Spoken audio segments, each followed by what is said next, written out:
पहली बात तो ये कि हमें निराशा को पास नहीं भटकने देना है।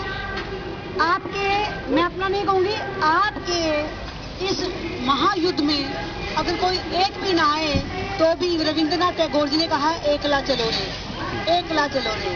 तो आप कभी भी अपने आप निराशा ना भटकने दें। गृहिणी जब घर में काम करती है, आज तो गैस का चूल्हा है, तो वो क्या करती है, जब अग्नि की बहुत जरूरत होती है तो अग्नि बहुत तेज जलाती है, नहीं तो धीमी धीमी सुलगती रखती है। तो आज जो आपको कम भीड़ दिखाई देती है तो ये अग्नि का सुलगना है, खत्म होना नहीं है। जब चाहेंगे फिर शोले भड़का देंगे। आप ये मत सोचो। मैं बैंक मैनेजर हूँ, ब्रांच इनकम हूँ, पीली भी लेके आई हूँ और सौभाग्य से ये पीली मैंने पहले ले रखी थी, नहीं तो मुझे मिलती नहीं। मैंने और काम के ले लिए थी, फिर मैंने कहा नहीं अब बच्चों के पास जाना चाहिए। तो इसलिए कृपया आप अपने पास निराशा नहीं भटकने दें।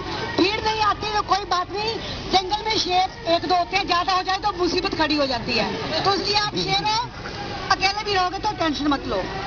और दूसरी बात, हम बार बार उन लोगों की बातों को डिस्कस करते हैं कि उसने ये बयान दे दिया, उसने ये बयान दे दिया।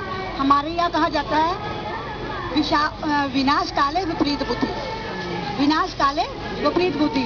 तो अब 100 काल बड़े बड़े लोगों के जो दिमाग हैं और उनकी जीभ है, उनका आपस में कनेक्शन खत्म हो गया लगता है, या फिर दोनों आउट ऑफ कंट्रोल लगते हैं। इसलिए बेहतर है कि हम अपनी एनर्जी उन पर वेस्ट ना करें, उनको और पॉपुलराइज ना करें। ये मैं आपसे 2 बातें करूंगी। तीसरी बात, मैं अपने बच्चों से कहूंगी कि हे अर्जुन, अपना ध्यान केवल चिड़िया की आंख पर रखना।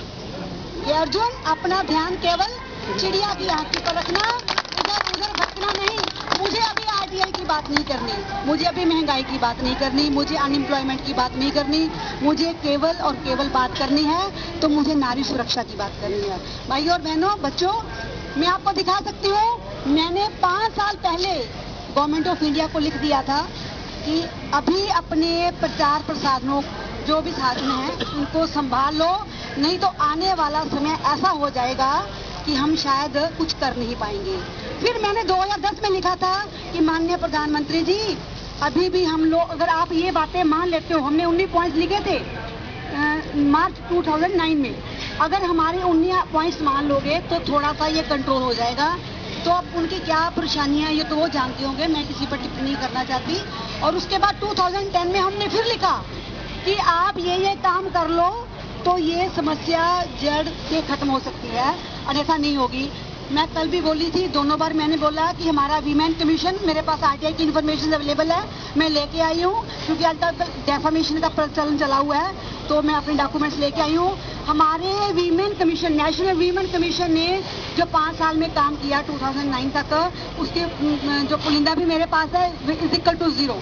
रेप्स को लेके, वीमेन सिक्योरिटी को लेके, यही हमारे national commission for child rights का हाल है। तो हमें उनकी तरफ नहीं देखना है। सब हम राइट्स की बात कर रहे हैं, कल मैंने भी राइट की बात की, आप भी राइट बात करते हो। फांसी तो एक सर्जरी है, वो जरूरी है, चाहिए और होनी चाहिए और हर हालत में लेके रहेंगे। मगर मैं उस बच्चे की तरफ भी आपका ध्यान दिलाना चाहती हूँ जो उस बिटिया के साथ था। क्या उसकी बातें सुनकर हमें शर्म नहीं आती? क्या उसी समाज का मैं और आप अंग नहीं है या नहीं है? तो ये कहाँ से शुरू हुआ और कहाँ खत्म हुआ? मैं कहाँ खो गई? मेरी बच्चियां कहाँ खो गई? मेरे बेटे कहाँ खो गए? मेरे भाई कहाँ खो गए?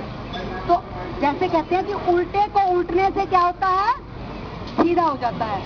उल्टे को उल्टने से क्या हो जाता है? सीधा हो जाता है। अगर आप कहोगे कि हम उल्टे को सीधा करते रहे, वो कैसे क्या रहेगा? उल्टा ही रहेगा। आज हमें क्या करना पड़ेगा? आज हमें पुनः उल्टे को उल्टना पड़ेगा, उल्टे को करना पड़ेगा। आज क्या हो रहा है? एक वो, या तो कह लो कि बैकबॉल